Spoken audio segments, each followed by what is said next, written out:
இந்த கோவிலோட தலவிருட்சமான மாமரம் கிட்டத்தட்ட 3500 ஆண்டுகள் பழமையானது. அப்ப இந்த கோவிலோட தொன்மையையும் பெருமையும் தெரிஞ்சுக்குங்க.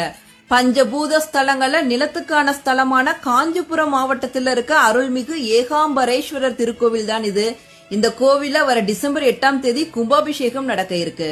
ஒரு தடவை திருக்கைலாயத்துல பார்வதி தேவி விளையாட்டாக சிவபெருமானோட கண்களை மூட உலகம் எல்லாம் இருள மூழ்கிடுச்சு. தன் தவறை உணர்ந்த பார்வதி தேவி சிவபெருமானோட கட்டளைப்படி காஞ்சிபுரம் வந்து அங்க மாமரத்துக்கடியில சிவலிங்கத்தை மணலால பிரதிஷ்டை செய்து வழிபாடு செஞ்சுட்டு வந்தாங்க.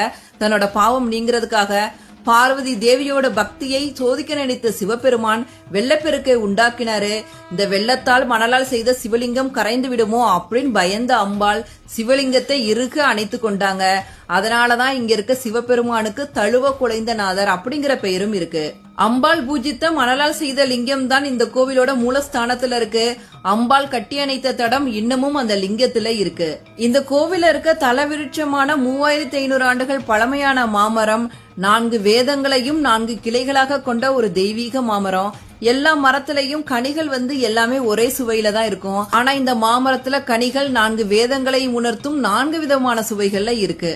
இது எல்லாம் சிவபெருமானோட திருவிளையாடல்கள் தான். இவ்வளவு சிறப்புகள் வாய்ந்த ஏகாம்பரேஸ்வரர் திருக்கோவிலோட கும்பாபிஷேகத்துக்கு எல்லாரும் தவறாமல் கலந்துக்குங்க. அன்பே சிவம்.